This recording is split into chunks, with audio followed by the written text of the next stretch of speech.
Coffee Talk, as I mentioned in my kind of lead up. It's a game I'd heard about. I just never got around to playing. Prior to getting set up for this episode, I had no idea it was from an Indonesian developer either. It's published by Toge Productions, but it's pretty much single-handedly developed by a chap named Mohammed Fahmy. He sadly passed away tragically young just a couple of years ago, which is a real shame because it's clear from this that he was a very, very talented young man. Coffee Talk is a visual novel set, as the name suggests, in a coffee shop. The narrative catch is that this coffee shop only opens at night, and all the denizens of the Seattle that are shown here are all of different fantasy races.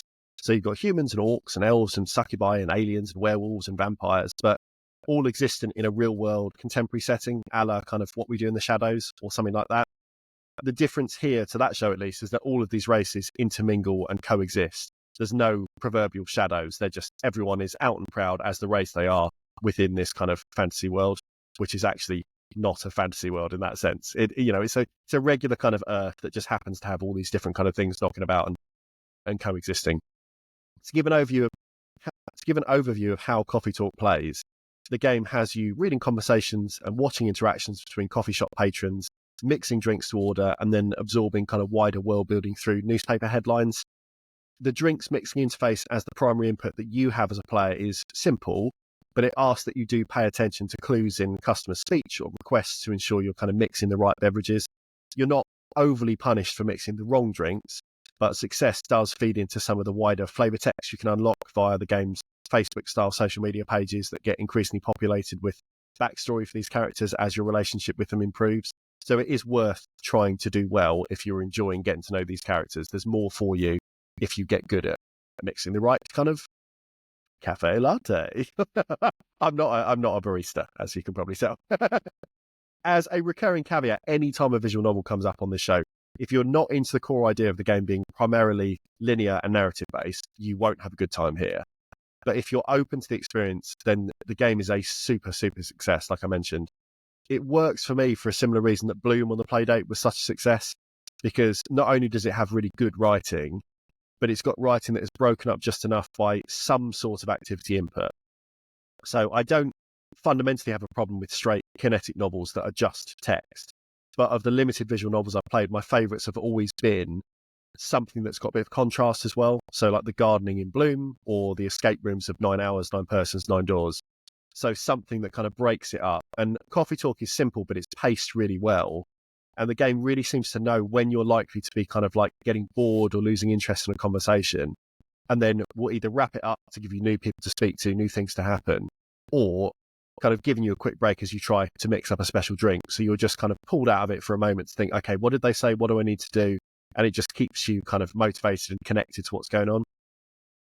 The drinks are also one of the keys into this being an incredibly inclusive and very globally minded game, because all the drinks you mix are real, or at least simplified ingredient versions of real drinks. And so you'll be brewing coffees and teas that are native to all regions. So masala chai, or a Marrakesh green tea, or a Shayadini from Yemen, or an STMJ from Indonesia. And they're all strange, at least to my taste. The STMJ is a brew of milk, egg, honey, and ginger, I researched after. But for all these things, they exist in the world. They exist in the real world. So if you want a nice eggy drink, Indonesia is the place to go and have a delicious milky, eggy tea drink. The cast of this game is the real star, though. The characters are fantastic. So you've got a whole range. You've got human Freya, who perches in the coffee shop earwigging on conversations to try and fuel the slice of life novel that she's writing. You've got an unlikely friendship between Gala the werewolf, who works in hospital admin. Very boring job for a very exciting character, but that's how it's set up. And his pals with this vampire model called Hyde. Or you've got a Romeo and Juliet adjacent romance between an elf called Bailey and his succubus partner called Lua. And there's kind of things they're navigating between themselves because of a difference in race and kind of families not kind of getting on or not appreciating kind of the relationship they have. What makes the narrative of the game work is not the mix of races present, but rather the way that the fantasy archetypes are used to tell real-life human stories. So it can be quite a heavy game. You've got characters that are struggling with relationships, characters that are struggling with their own kind of mental health. They're navigating issues of gender and sexuality. Some are fumbling through parental responsibilities towards kind of their younger children. or some just reflecting on kind of their own kind of self-acceptance or purpose, or what they should be doing in the world. And as much as it's able to use these characters to occasionally lean into a fancy stereotype about elves or orcs or something for a joke, every line is written with real love. And when I first realised this was a game created by an Indonesian developer, I felt a bit worried that the dialogue may not translate as smoothly as I would have liked, because I've read novels in the past by authors like Murakami, where the sentence syntax just suffered from moving from Japanese to English. And I found it quite hard to read because it felt very kind of staid and truncated, which maybe flowed much different if it was in its native language. But I needn't have worried. Coffee Talk is really thoughtfully presented, and outside of characters sometimes addressing one another quite formally, which might be kind of an Indonesian thing, I'm not sure. It's the equivalent of me always referring to you as Mr. Jonathan, or to my partner here as Miss Georgia. It feels quite conversational. So everything else outside of addressing each other is it feels good. The cast, as I said, it's really varied. Every character has their own kind of issues that they're dealing with, their own agency, but they also play their role alongside the other customers really well as well. So they might become heated in conversation when another patron kind of pushes their buttons in some way about some topic. They might seem downtrodden if you fluff their drink order. They might show a playful side, kind of making fun of or jabbing at other characters when they've kind of started to become more pally. And they just feel surprisingly real because they've all got more texture and depth than you'd expect just for being like a fantasy archetype. The presentation outside of the writing is top notch too. The pixel art here is fantastic. It's got huge, detailed characters that emote to reflect their dialogue. There's tons of incidental details like the silhouettes that pass outside the windows of the coffee shop in the background, or the way that each character has a distinctly different phone that they place on the bar top whilst enjoying their drinks. And anytime they get kind of a text or a notification, your pad in your hand will rumble, to show what's going on, and you don't get to read their text, but it just grounds you in the world a bit more, that it's like, oh, I felt a buzz because I can see their phone flashing. It's a real nice little thing. It's just a very incidental detail, and it's really successful. The music is what I'd now shorthand as lo-fi beats to study/relax to. Love it. It fits the vibe perfectly. It's inoffensive so as not to distract, but it works for kind of the narrative at hand. It's meant to be background music for a coffee shop, and it works in that context. Researching this game, someone had referred to it as capturing the idea of sonder, a word I've never heard before, but it was described as the profound feeling of realizing that everyone, including strangers passing in the street, has a life as complex as one's own. And that's a really lovely way of thinking about how these characters are interacting. I've personally thought about, my life. It's essentially everyone around me. It's like a series of lines that are occasionally intersecting and crossing over. And at those points, you suddenly realize that there's more going on at the same time. These parallel lines can close and touch and everything else.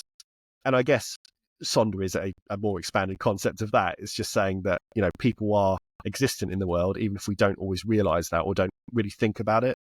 But I think it's absolutely right that Coffee Talk is recognized for capturing that vibe, because the characters are flitting in and out of the barista's life. Some are guarded, some overshare, but all give the impression that they are existing and dealing with their own challenges or traumas or successes or whatever outside of just your interactions. There's things happening between the time that you are seeing them. It's not just we save up all the kind of the narrative dump for when we're sat in front of you enjoying a coffee. It's like their lives are happening, and then you're just catching the tail end of it when they pop in a week later. It's a really good video game. It did get a sequel in 2023. It also reviewed really well. Yet to play that one. Sadly, the developer was not alive to see that release. I'd assume the series was now on hiatus unless Toge want to pass the torch to a new team or writer, but it might be enough just to enjoy what's here. And I would say, honestly, this is our 12th episode now in this series. This might be one of my favourites from our Globetrotting series so far in terms of new discoveries, because I enjoyed it way more than I was anticipating. And it just ticks a lot of boxes I didn't know I kind of necessarily wanted in a narrative story-driven game. So yeah, really, really good. Coffee Talk is a really solid recommendation if you are up for having a bit of a read and mixing the odd drink to break up your reading. It looks really lovely. It's supported on Mac as well, so I could have it on my second monitor while I'm working and just have them keeping me company, reading a bit, enjoying the lo-fi beats. Yeah, that's it. I mean, it works really well as well because each kind of in-game day normally has a mini narrative that will kind of wrap itself up or at least kind of get to a punctuation point. and they're never longer than, say, 15, 20 minutes at the most for each little chunk. So you can kind of know that you're never going to have to wait too long for a proper point where you can save and leave it and come back to it later.